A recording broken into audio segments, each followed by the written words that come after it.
big thing. You start plowing through it. For those of you just joining us, we've been talking about barbecue for 15 minutes, so we're all super hungry. Yeah, I went when I was in Dallas. I was like, I asked all the locals. I'm like, okay, where is the barbecue joint? You know, and they gave me a good place. Lone Star? No, Probably. gosh, not Lone. No. I wasn't Lone Star. It That's was, insane. but yeah, there's a place out in Dallas that they directed me to. So I took an Uber out there, and they weren't kidding. Place was the bomb. It was so good.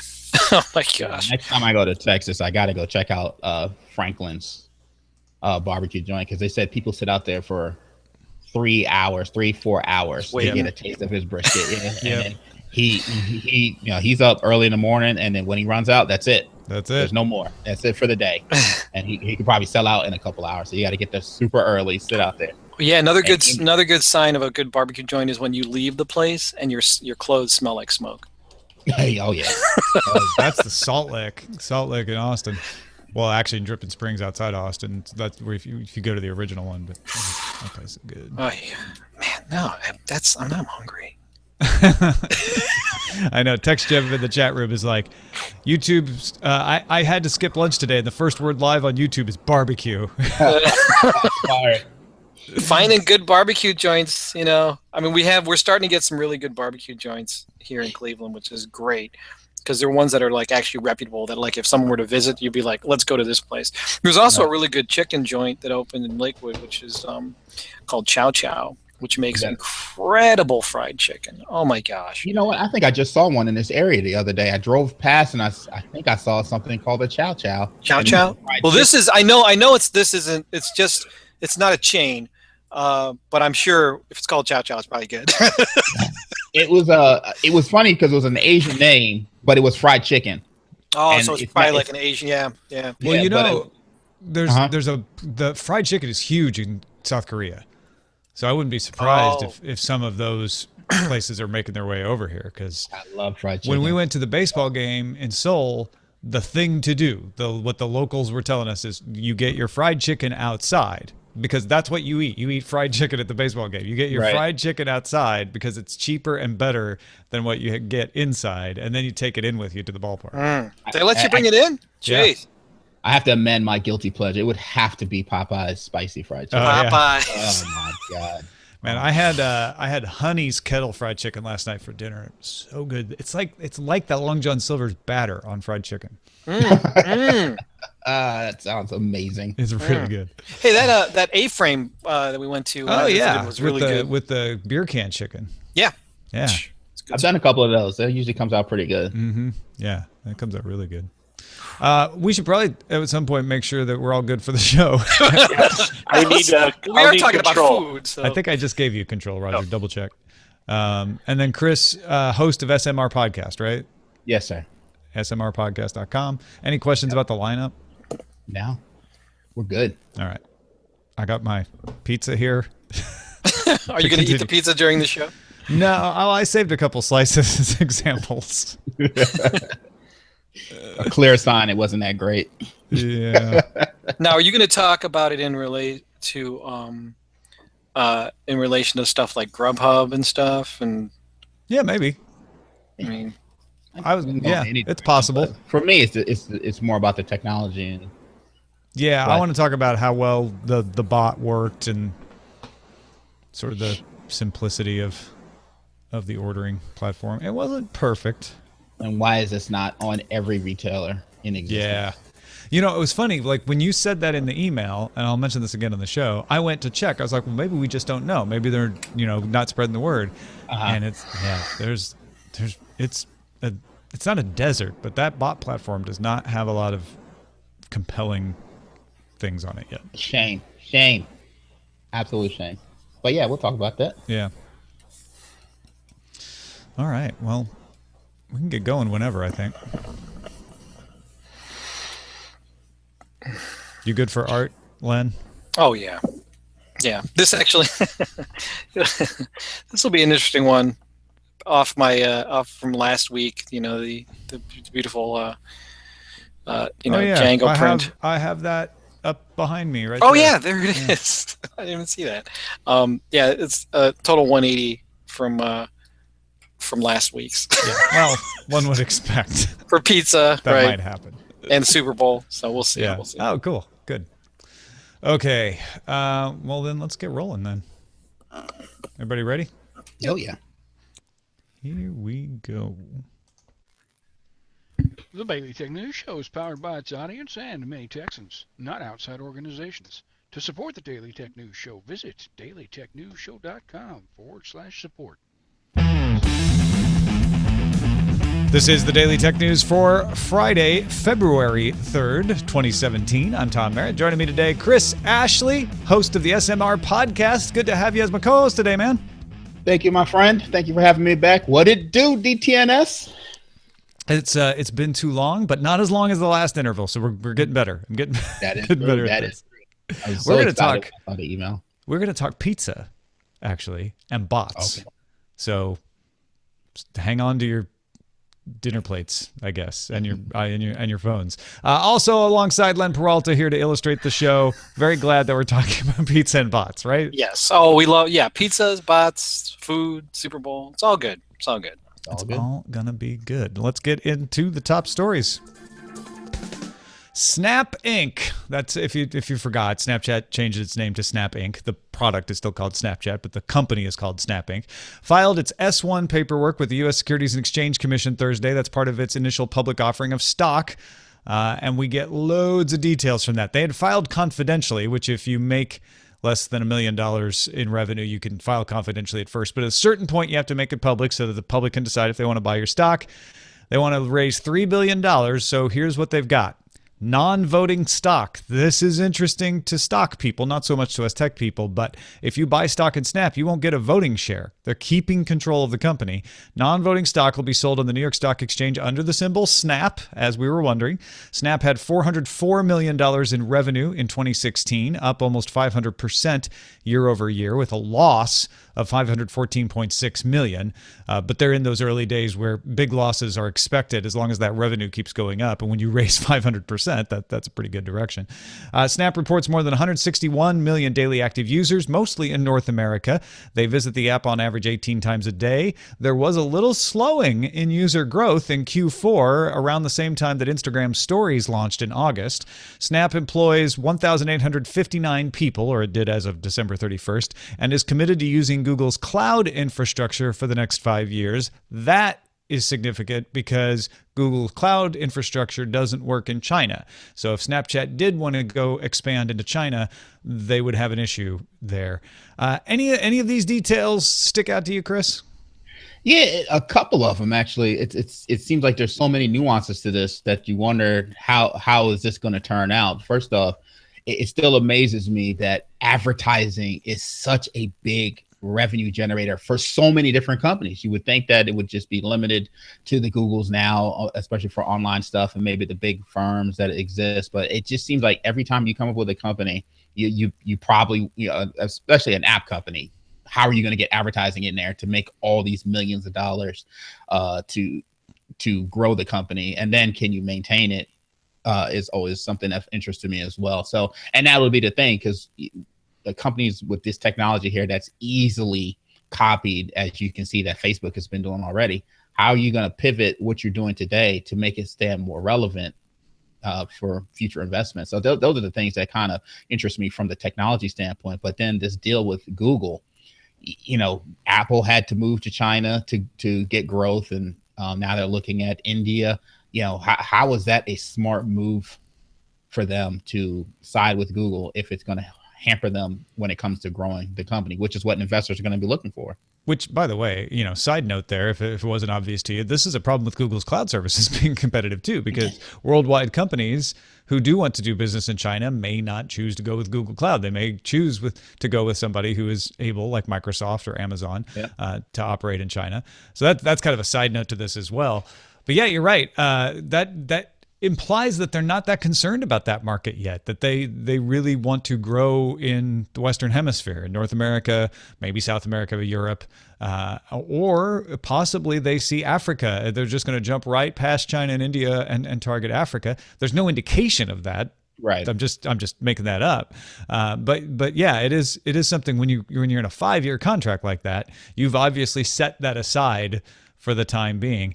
Right. And you're right about the advertising. There are only so many dollars out there, and it is ever more competitive, especially on the mobile platform, to get those dollars. However, that indication looks really good. They went from, tens of millions of dollars to hundreds of millions of dollars in revenue, and one would expect that 2017 will see that continue to go up. Well, it's interesting the path that they took to get that additional revenue too, which is addressing companies directly, allowing them to do things directly with them and create these little followings on there. So that was smart. So it definitely shows signs to me, at least, that they have some smart people in place. But I just always wonder, when is this advertising thing going to come and hit, finally come to a head, and there's no more money here for people. Well, I think the feeling right now may be that there's still money being spent in television and on print, and probably more so on television, that could be moved over. So there's still room for that land rush to continue, and even some money moving from desktop to mobile as well. True. But for me, I keep it in the S&P 500. I'm good. Yeah. Chrome 57 has added new features to progressive web apps, PWAs. These are apps which can deliver your app-like native functionality from the web in HTML5. They can even work offline without needing to download and install an app. PWAs will now appear in the app drawer on Android. When you add one to the home screen, it'll show up in your app drawer just like other apps. PWAs will also get the ability to appear in Android settings, and notifications will no longer appear as being from Chrome. They'll appear as coming from your Android settings page. So they're getting more app-like functionalities. The other thing that people may not realize about PWAs, and these are different than instant apps. Instant apps are a traditional Android app coded in the Android, I think it's a C-based programming language that can run instantly without the full download install. PWAs are coded in HTML5, so not only can they act as apps on Android, but they can act as apps in Firefox. They can act as apps in any compatible browser. Have you played around with any of this stuff yet, Chris? No, because I'd stay away from anything Google. No, some stuff Google actually, but no. But it's interesting to me though, because I've always thought that, at least being a huge Windows Phone fan, that web apps would be the great equalizer. Yeah, the great. We've all thought that from before Apple had an app store. We thought, oh, maybe web apps will be the way. Yeah. And it never has happened. So I look at this and I say it's a smart move for them, but just as far as to grow something that could potentially take off, but they still got to convince developers that they got to code this stuff to work there. And more importantly, what is the end game? Is this just to make Google Chrome or their Chrome devices a bit more functional when it comes to trying to get into the enterprise? So I'm just interested in from that standpoint. But as many people have always said, if you have an app versus a web app, why are you going to go with the web app? Yeah, and I would like, ideally, for this to take off. I would like this to become the way we do apps. I would like it to be cross-platform, not just by browser, but by operating system, so that a progressive web app for Chrome 57 would work in Safari and it would work in Edge, and it wouldn't matter what device I'm on. Like that, right? That is the open internet that we were promised. And so I look at this and I see a little bit of hope. But man, you definitely not pour cold water, but pour the light of reality when you're like, yeah, but who is this for? Who's going to develop for it? What are the things that are still in the way of it getting acceptance? And there's still a long way to go for that. It's that bitter pill that you had to swallow being a huge Windows Phone fan, is that this stuff never came to fruition. And part of me wonders, is this part of the reason why Microsoft kind of made that announcement with their Windows 10 cloud stuff, because they see this coming, and it potentially another dagger into trying to get mind share back from the younger generation. Well, because the Universal Windows platform is an attempt to do a similar thing from a different angle, right? It's not HTML5 and it's not cross-platform, but it is cross-device as long as you're in the Windows universe. Right. Android Police reports an email to Google Mobile Service Partners says the Google Now Launcher will be removed from the Play Store in the coming weeks. OEMs can now use the Search Launcher services to put Google Now, which has also had a name change to Google Feed, into whatever launcher they want. So say Motorola could build its own launcher and add search services to Launcher 3, and it would be like the Google Now Launcher. They just can't use GNL anymore. It's unclear whether Google will do this for its own Nexus line. I mean, they're getting rid of Google Now Launcher, but we don't know what they'll do for the Nexus devices going forward. Google will remove the Google Now Launcher from the GMS package on March 1st. They're taking it out of the store for those of you who liked to download it on your own. And while GNL will continue to work, new users may have to turn to something like Nova Launcher if they want to reskin their Android device. And on the consumer end, that was the biggest thing that GNL was used for, is I got a device and I hate the custom screen. I'll download Google Now Launcher and replace it. Yeah, for me, I always look at this stuff and I wonder why. Why are they doing this? Is it really to make things easier for other people? Is this part of some avoiding a big antitrust lawsuit that may be pending? It's again, it sounds like a good thing. Yeah, if you open stuff up a little bit and kind of ease up on what the manufacturers, the OEM manufacturers have to work with. But I always, in the back of my mind, I'm always wondering, why is this the case? What is the motivation behind it? Well, and this is such typical Google move of, hey, we had a thing, and a lot of you guys really like that thing, but then we created this other thing that's kind of like that thing, so we're getting rid of that thing, and we want you to use the new thing instead. Because I get it, right? Search Launcher Services is like, hey, all the things in Google Feed, which we know we changed the name on you, and it's confusing, but that's Google Now, are now in Search Launcher Services, which I know is not Google Now Launcher, and it's not exactly the same thing, but they can build it in, and maybe more people will have the Google Feed, which used to be called Google Now, and you're like, man, you're making my head hurt, Google. Why couldn't you just left it the way it was? Just use it. Don't use it. No. Use it now. I don't know. I don't know about this. Well, and then there's the Pixel Launcher, which friends of mine who have the Pixel and use it regularly rave about. They're like, Pixel Launcher is great, but that's not available for anyone outside the Pixel because Google wants to make you buy the Pixel to get that. Right. It's a shame. Karnataka, India's State Minister for Information Technology, Priyank Karg, told Bloomberg that Wistron, they're a manufacturer, kind of like Foxconn. Wistron will begin assembling Apple iPhones in Bangalore by the end of April. Apple has been seeking approval to open retail stores in India, but one of the things they run up against is India requires a single brand retail, like an Apple store, where you're like, hey, we mostly just sell our own products, to source 30% of the components of the products they sell in that store from within India. So Apple's been trying to seek a waiver for this, or to say, hey, what if we sell these kinds of products mixed in with our stuff? But having Wistron assembling iPhones in India that are meant for sale in India would help them qualify to say, okay, these iPhones that we're selling in the Apple stores are made in India. This has so many pieces to it that I almost said should be a deeper discussion. But for example, first off, okay, good for Apple. They're going into another area to grow because they've pretty much borged the rest of the world with their phones.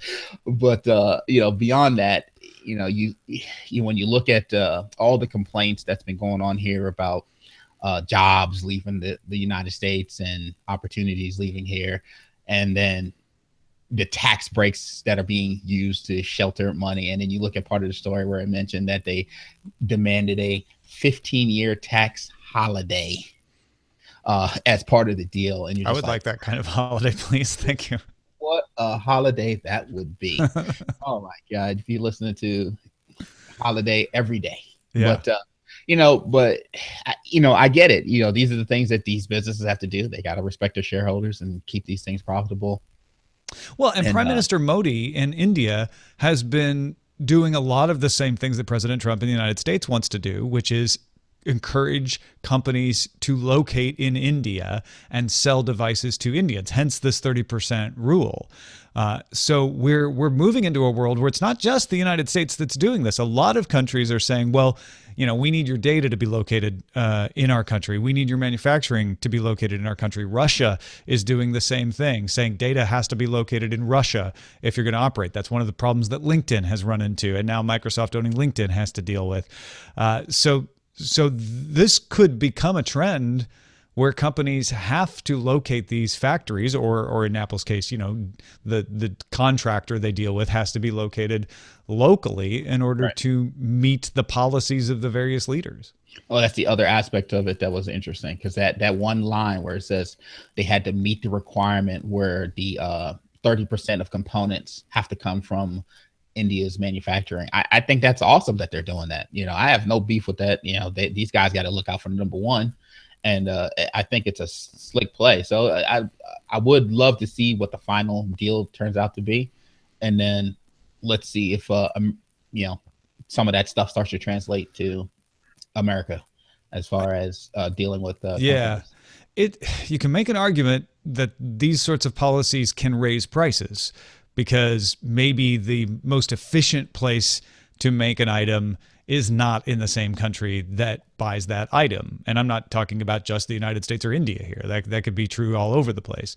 So these could end up being restrictive and raising prices, but it will be an interesting experiment to see whether that happens, and if so, how much, or if there are other benefits to having more. It puts me in mind of locally sourced, artisan grown farm products, right?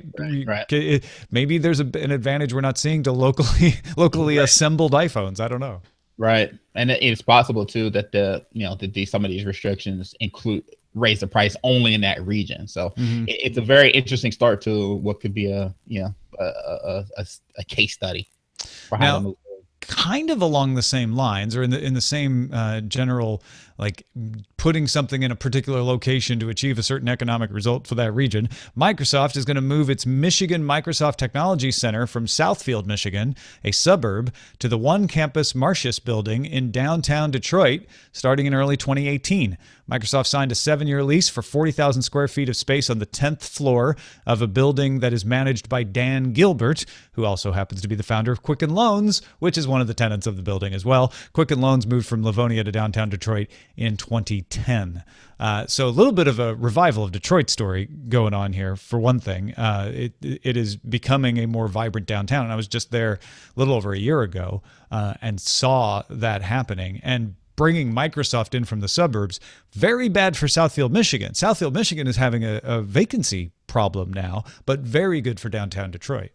Yeah, and so when you see a story like this, you kind of wish that we're adding a location, not moving a location. And unfortunately, because they're moving a location, this doesn't do anything to create any additional jobs, which places like Michigan and Detroit so badly need. So I look at this and I'm like, you know what? At least for the immediate area, these guys will benefit. So somebody's benefited, somewhat out of this, and especially the local businesses, they'll get more foot traction from the sales staff that are going out there. But it just could be. I wish it was such a much better story for. It's a stepping stone story, right? There's a lot of what ifs. The 200 so salespeople and their clients in the Microsoft Technology Center, like you say, are going to spend their money in downtown Detroit now, which is good for downtown Detroit. And it could lead to other companies saying, "Oh, well, if Microsoft's going there, maybe we should consider going there." And that's when maybe you start to see actual jobs created in Detroit versus just moving. Yep. Well, folks, if you want to get all the tech headlines each day in less than 10 minutes, we highly encourage you to subscribe to dailytechheadlines.com. All right, folks, Domino's Pizza has started a change on their ordering bot. They've had a bot on Facebook Messenger for a while. They call it Dom. Get it? Because Domino's. And before, like you could do on Twitter or with Google Home or the Amazon Echo or even in Ford Sync, Domino's is actually all over the place with this thing. You could set up a profile with what they call your easy order. Let's say you always get pepperoni and mushrooms. You could put your easy order as pepperoni and mushrooms, and then you could go to the bot and say, "Hey, send me my easy order." It would look at your profile, it would know your address, what your order is, confirm it with you, and it's on its way. Starting this weekend in the United States, you don't have to set up anything. You could just go into Facebook Messenger. You don't have to have an account on Domino's. You don't have to log into an account or anything, and just say, "Hey, I want a pizza for delivery." You get access to the entire menu. I did it today, and I got this lovely Domino's pizza. Be honest, it's gonna be very obvious this is not a sponsored bit. Not a huge fan of the Domino's pizza. Cheese tastes a little plasticky to me. But hey, a lot of people do like it, and I took one for the team and ordered it. And it was actually pretty easy to do. It's on rails. Like, it just asks you, would you like delivery or carry out? Would you, what's your phone number? Is the order being delivered to a house or apartment? What's your address? What would you like to order today? Pizza. Sure. Which item would you like? And it gives you a bunch of the pizza options. I chose build my own.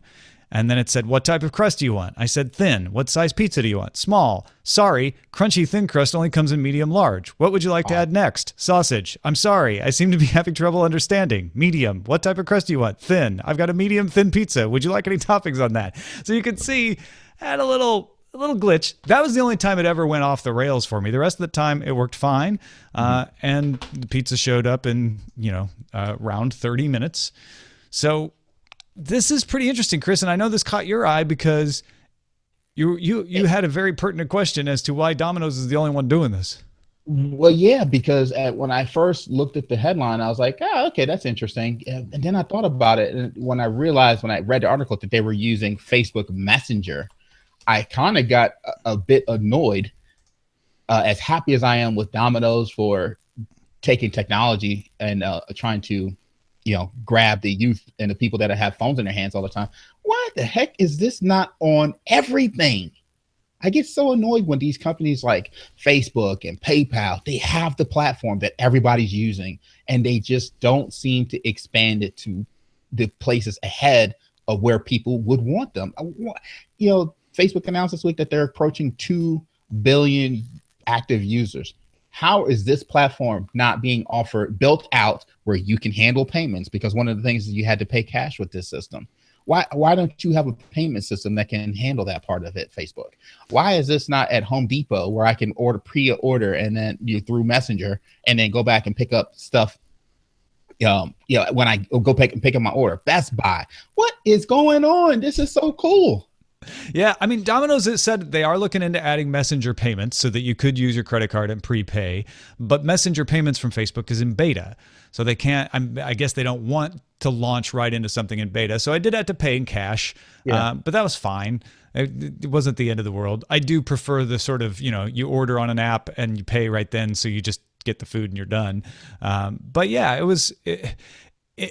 worked so seamlessly. And who was it in the chat room here?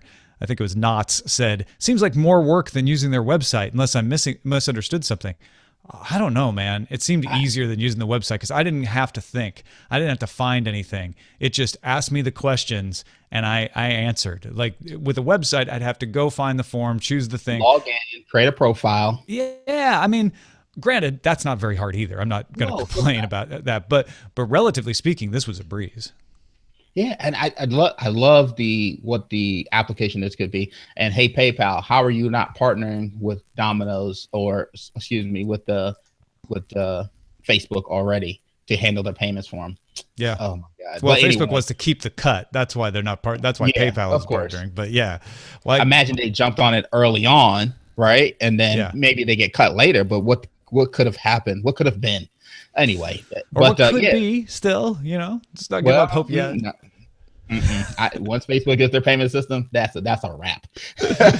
Well, but, you're right about that. And when you had emailed me and said you were wondering like why isn't anybody else doing this? I thought well maybe there is and we just haven't heard about it. Maybe they're not doing a good job telling about it. And you go look at the Facebook Messenger bots, either at botlist.co or just open up the Messenger app and look through. There's CNN, there's Kayak, there's a bunch of weather apps, there's some travel apps, but there is not a lot. And food-wide, there's almost nothing. And like you said, no Home Depot, no Best Buy that I could find anyway. Even just offering a package to small businesses. We were talking about doing barbecue earlier, and I started going to my local butcher for meat. Man, if I could just be like, hey, I need a 10-pound brisket and I need 4 racks of St. Louis style ribs, and I could just go there and pick it up. What?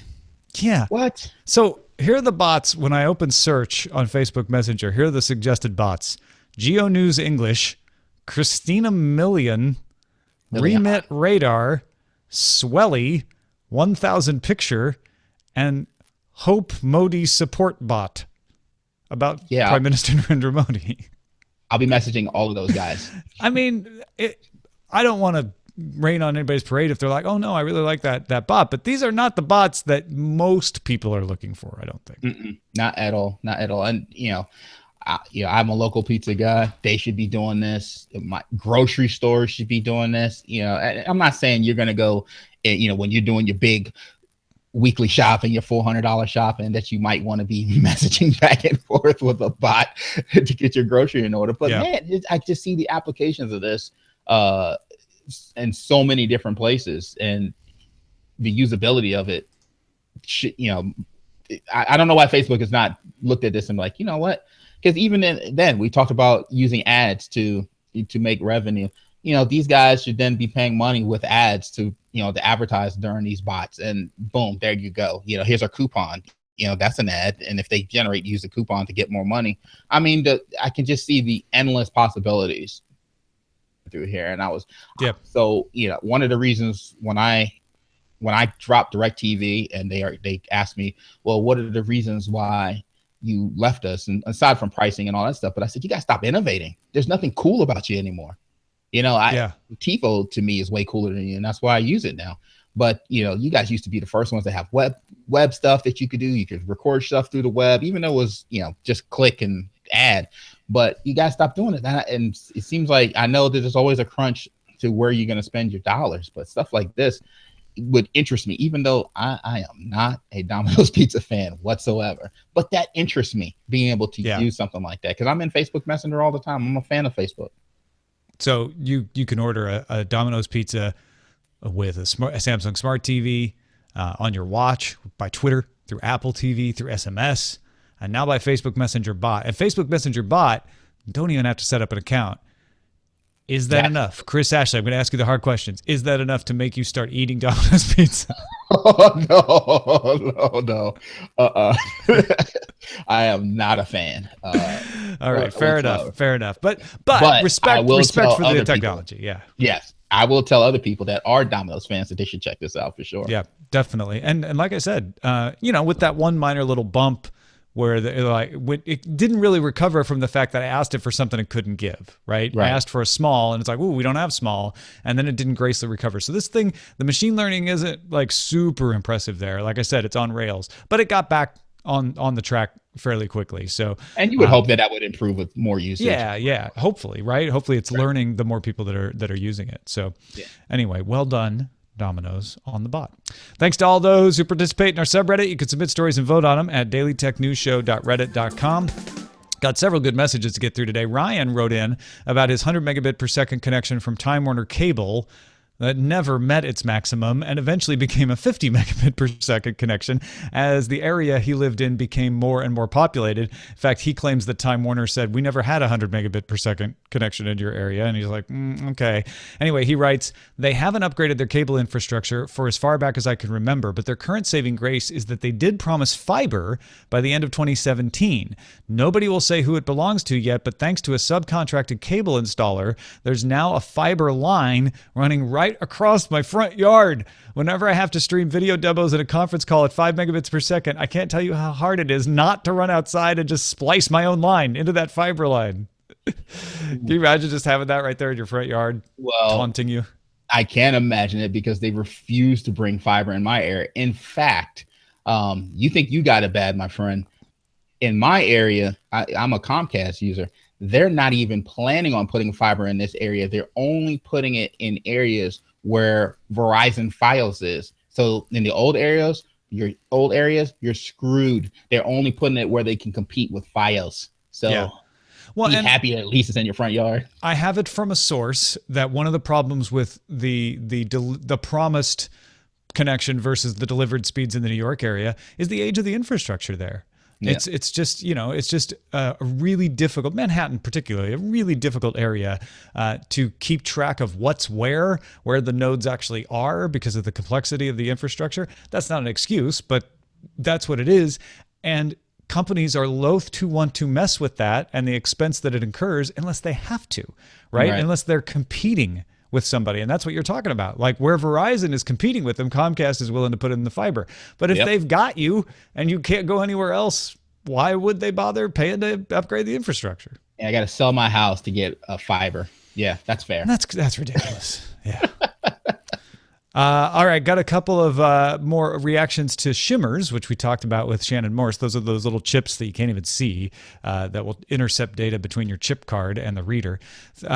We got several emails from people overseas. We'll pick Jamie to represent you. Jamie in Are You Kidding Me? It's Snowing Again, Vancouver, said, I was listening to yesterday's show and wanted to chime in regarding how shimmers affect those of us in countries where chip and pin is largely predominant. I'm in Vancouver, Canada, and although we have widespread adoption of chip and pin cards, shimmers are showing up here as well. Just last week, shimmers were found at 4 businesses a mere minutes from my house.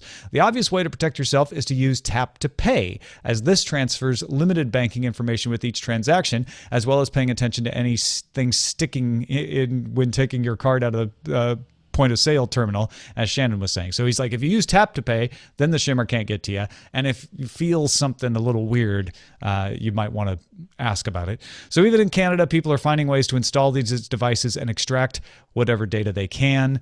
And then Yaniv said, my way of securing credit cards in gas stations where they don't have chip readers is by gift cards. I get the gift cards at my supermarket where they have the chip, and then I leave the gift cards in my card and use them at the pump. You know, it's so interesting that that's a conversation, because we actually had a conversation about using mobile payments on our show this week. And as much as I've been dying to be able to carry my phone and not have to carry my wallet at all, I haven't really switched over to mobile payments that much. And I told myself that I was going to start using it more. And because as much promise as the chip and pin has for security, it takes forever to use it. You know, you sit there and just, and then some of these machines are still getting up to date with their user interfaces. So I have a whole different reason for wanting to switch to mobile payments, but that makes 100% sense. Yeah. Is to have a more protected platform transferring the information. I use my mobile payment anytime I can, and it's just not that often. The only place I can consistently say I go shop and can use Apple Pay in this case is the Dog Bakery, which is my local pet food store. That's it. I mean, I know it's available in other places. They aren't places that I go to that often. Yeah, I'm gonna start looking and start using it more. That's my goal. And then Chad wrote in and said, longtime listener, first-time writer. Welcome, Chad. I wanted to clarify a point on IPv6 that seems like it might have gotten lost in all the discussion. NAT, Network Address Translation, is different than a firewall. It's a good point, Chad. Just because there's no more NAT with IPv6 doesn't mean you don't have a firewall to prevent hosts on the internet from directly reaching internal hosts. While it's true that NAT somewhat acts like a firewall, that's just due to pure happenstance on how it functions. It should, and usually is, used in conjunction with a firewall. Think of it this way. At a business, just because you have a server with a public IP address doesn't mean there isn't a separate firewall in front of it to control access.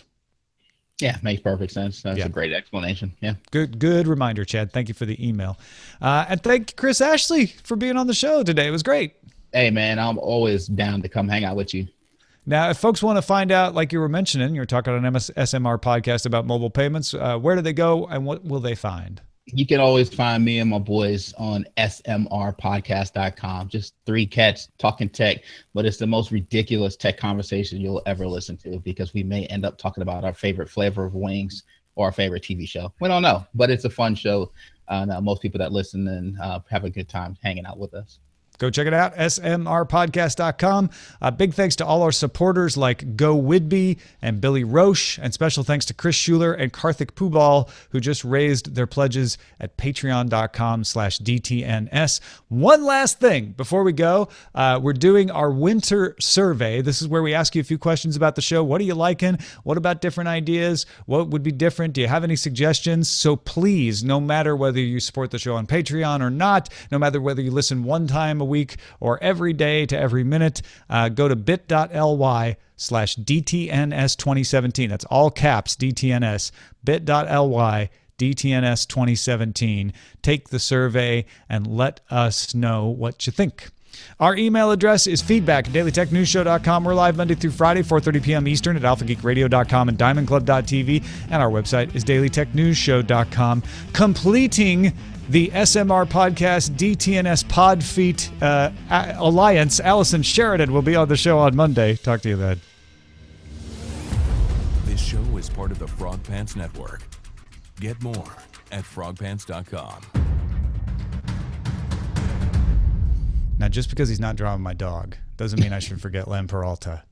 Len, what have you been drawing?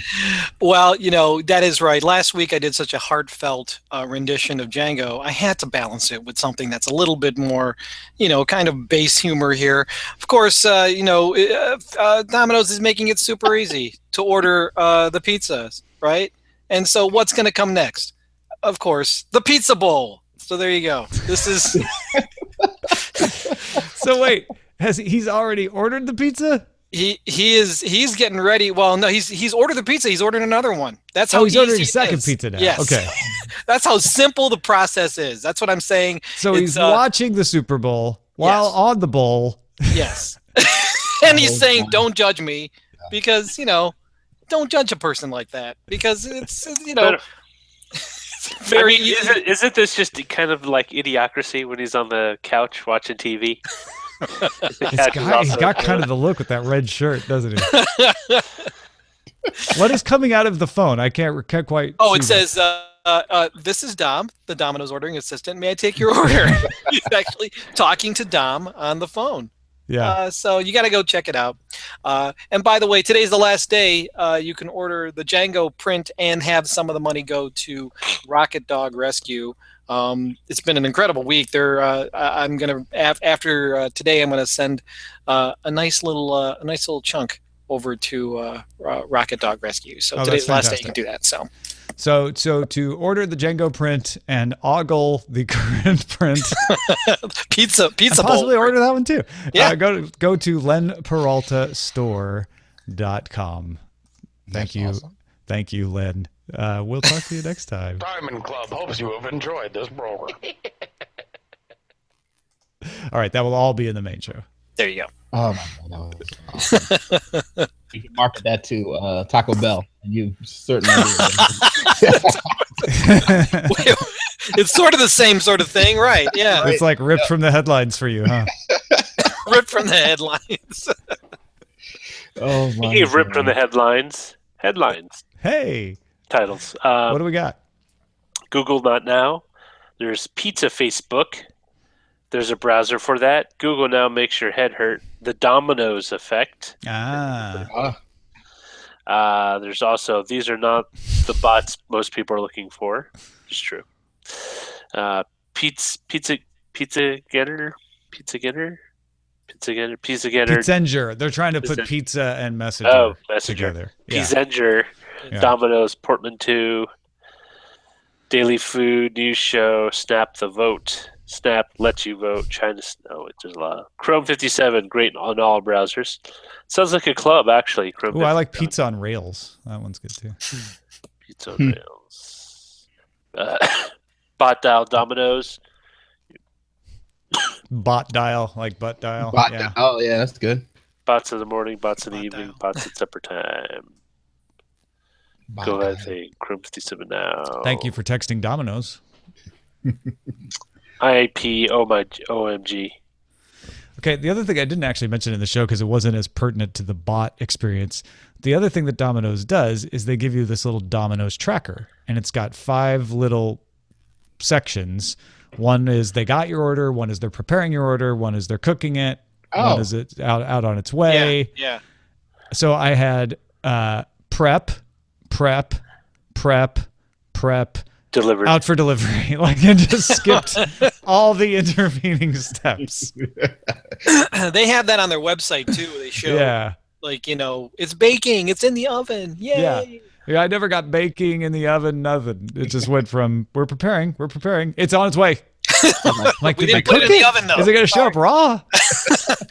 I got to read it. Oh, that's great. So the top 2 right now are Pizza Facebook and Google Not Now. I don't know. I don't really have a favorite. I like the Domino's effect. How about that one? Yeah, I'm still open. Yeah, the Domino's effect works. Bot dial is my favorite. Bot dial's pretty good too. I bot dialed you by accident. Where is that one in the list? I don't It's see it. here, Oh, I'll there it load is. up. If you've already voted for this, you may not vote again. Showbot.tv. Showbot.tv still works, right? Showbot.tv, yeah, that's what I've been using. I go to showbot.chatroom.net, but I think either one of them works. Bot dial. All right, so we talked about tacos, pizza, barbecue, Yeah. It's a lot of food for the show. seafood. We actually talked about Long John Silver's. Burger joints. We talked about burgers. We talked about Carl's Jr. Oh, Carl Jr. What's okay? So what's the Super Bowl menu?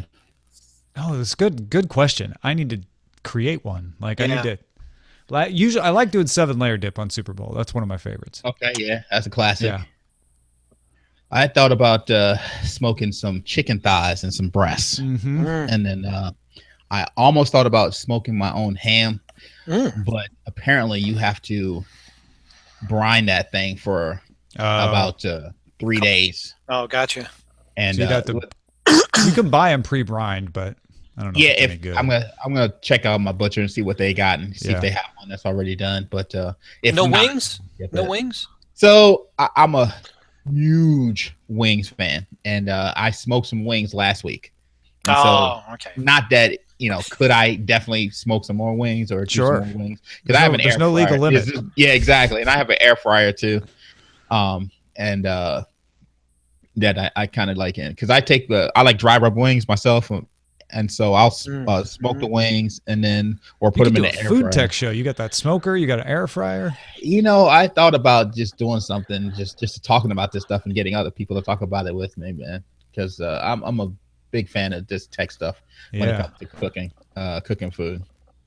And so so for me, I'm definitely gonna do some chicken, and but I need something else. That's why I was asking what you guys are doing to see. Yeah, what and direction we always they're going. end up going just to pizza. And, Yeah, I mean, that seems like definitely the not doing simplest pizza thing. again. Oof. Yeah. yeah. Well, now that you know you can order it from the toilet. We didn't mention that connection in the show. I feel like it was obvious, but the reason Domino's is launching their bot this weekend is because they expect to sell 12 million pizzas on Sunday. Yeah. And I saw that number, and I was like, really? Yeah, I'm not making that note. That's the number Domino's gave. They expect to sell 12 million pizzas on Sunday. I read that and I thought it was just nationally they were selling, that's how many pizzas are sold on that day. Not for them, but just in general, Yeah, it is a large country in so many ways. Oh, there's no way. Yeah, no. Yeah, so I don't know. I'm thinking. I did a brisket just in the last 2 weeks. I did ribs in the last couple of weeks. So I don't know. What about brats? Brats. It's possible. But you gotta I don't know. You can do brats because you're in California. Out here, it's a little bit colder to do. You'd want to put that on a grill and it's cold to do. Someone said that lobster tails are on sale. Do seafood. Yeah. No way. You gonna grill the lobster tail? No, just boil them or broil them or something. Yeah. Yeah. I don't know. Maybe I'll do a gigantic burger and then just put a whole bunch of toppings on it and just cut it into smaller pieces. Maybe I'll do something like that. Oh yeah, like burger bites. Yeah. Yeah. You and Eileen should do lechon. Oh man, that'd be good. Pig. I don't know how to make that. I don't know if Eileen does either. You have to order that. I think. That's perfect Super Bowl food though. Do you guys know what lechon is? No, what's that? I've never heard of it. It's like, how do you describe it? It's like pig It's a young suckling pig. And then it's sort of cut, and you go in there and you just use your fingers and you just tear the meat. It's so soft. And so the skin's still attached, so it's a little bit like chicharrones. Okay. But it's got the pork on it, so you're getting the meat too. It's like chicharrones attached to meat. Then there's a special dipping sauce you dip into it. And it's pretty good. What nationality is that? It's Filipino. Filipino. Okay, got it. Yeah, that sounds interesting. I love. Usually at bigger Filipino events, they'll have the full pig there. It's a finger food. You just pull it off. Yeah. So do you partake in the what is that the chicken the duck balut? No, not balut. Never. Never. My mom did at one point, and she just threw up. It was Actually, too much. Filipino food's really good for the Super Bowl because lumpia. Lumpia's Lumpia. good too. Yes. That and the egg rolls that the Filipinos make. That's lumpia. That's lumpia, yeah. Lumpia. Yeah. You can do chicken Oh, adobo. Yeah. Yeah, down with that too. One of my good friends' wife is a Filipino, so I've been able to partake in some of the cuisine. I was making. I got into making my own pancit over the past couple months, and I got to tell you, man, I made it for Christmas. It was on point, man. Nice. It tastes just like my mom's, and that was like the biggest thing. I'm like, it tastes like my mom's now. Yeah. So it's pretty exciting. That's if anytime you can get close to mimicking mom. I remember, my mom did Thanksgiving for years, and I took it over. And then I remember the year she was like, "You know what, son? Very close." I was like, yes. What was the That sent chills signature up my thing? spine just hearing you say that. Yeah, what was the signature thing that you needed to get? My mom's candy yams and her stuffing. It's those two. Her stuffing, is sausage based, and it just has so many ingredients into it. And then the candy yams, it literally takes like 2 days to make the candy yams because all the process she does. So being able to master both of those, and when my brothers come up and they're like, okay, yeah, I have to make extra so they can take leftovers because it was our thing. Forget the turkey, even though we love turkey and all of that stuff. Those two things right there make up the Thanksgiving. That's awesome. That's cool. Yeah. And So she's I know never that going to exactly what say you're talking she's about. never going to say you passed her, right? So No. saying you got close seems like that. I Seems make- like I make a ridiculous smoked salmon. I mean, I've had people order the smoked salmon from me. oh yeah, And my mom, like anytime my brother comes up to visit and then goes back down and stay with her, she'll be like, "Did you send me a salmon?" So she loves my smoked salmon. But that does not stop her from trying to tell me how to make my smoked salmon. uh-huh. Like, no, add this to it. No, that's not how I make it. Leave me alone. Get out of here. Yeah, so it no, was that was when I made the pancit over Christmas, and I gave some to my mom, and my mom never actually said like oh, she just said it was good, but what else is he gonna say? You know what I mean? Like, oh, it was good. So that was kind of disappointing. I was like hoping that I would get that moment that you got, which was like, you came pretty dang close. right. My wife for years has talked about this recipe that her grandmother had, and that then was passed on to her mom, called crunchy chicken, and her grandmother passed away before, and they didn't get the recipe, so no one knows what it is. She never had it written down anywhere. No. So no one knows how to replicate it, and I've heard that's so so much sad. about it. Yeah, and I was like, it's like I've heard it's the best fried chicken recipe ever. Yeah. It's all I know, all we can do is just talk about it because nobody knows how to make it. And that's the thing. My mom's not a recipe cooker either, and neither am I for that effect. So, Yeah, you got to write that stuff down. My grandma wasn't either, and I remember my sister made her write down a recipe for this potato dish that she did that we loved growing up. Right. And my grandma was like, "It's really hard." She's like, "I don't know how to write it." Like Yeah, it's just made with love. yeah. Right? And my sister had to call her a few times when the first few times she tried to make it and be like, "Now wait, what does this mean?" And my grandma's like, "Well, I don't. This is what I do when I do it. I don't know how to describe it." Right. That's happened when I was making that other recipe, and it was little things. My sisters knew how to do the stuff, which I think was kind of funny because my sisters never shared any information with me. So I had to kind of, they would like feed me like little bits, and mom would take it.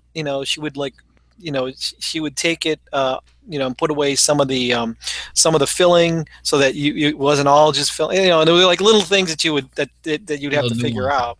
Yeah, you'd have to figure this stuff out on your own. Yeah. you My gotta friend, do it. my roommate Ray, when I lived in Austin, he was Indian, and he would complain because he'd call his mom and he'd be like, "Mom, you gave me this recipe, but it just says add the spice." He's like, "Which spice?" And she'd be like, "The spice." And he's like, but which one? And she'd be like, "The spice." And he's like, most of the time it would end up being cinnamon, but not always. Sometimes it would be something else. Oh my God. Yeah. Yep. I'm there. So the biggest thing for me, I mean, my mom's Jamaican, so it's never going to replicate. I've gotten pretty good at making jerk chicken. I don't make it as good as her. Curry chicken. I can't get down like she does.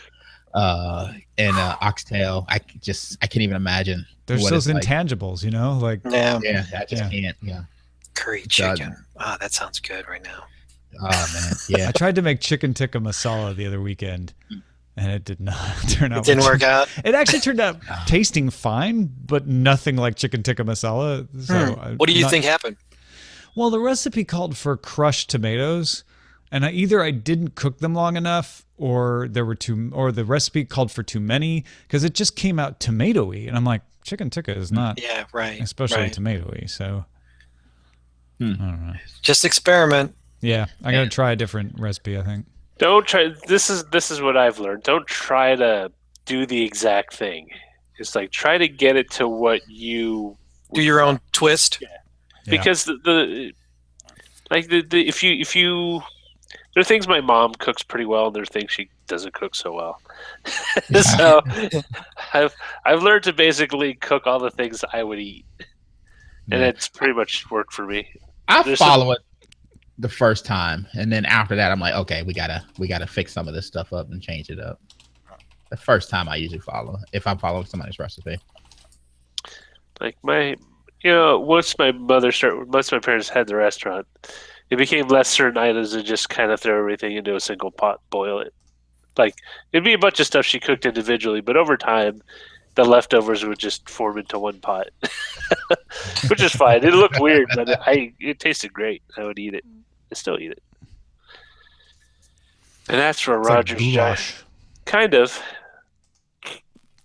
stone soup in a way, sort of. Just to keep throwing stuff in. Remember that story? Yep.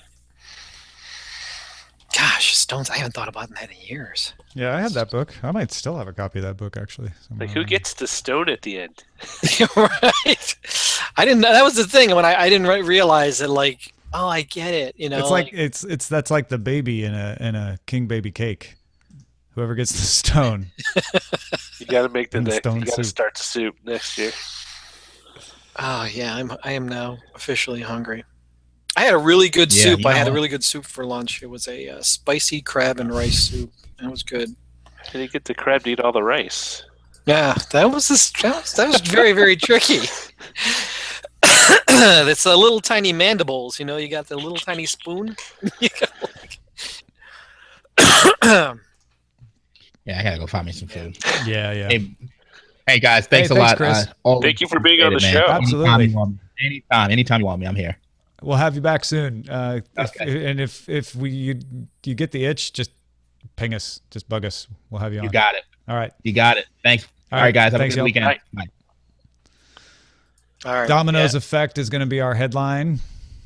So Domino's. there you go. It's not just Thanks a everybody game, for watching. Have a lovely weekend.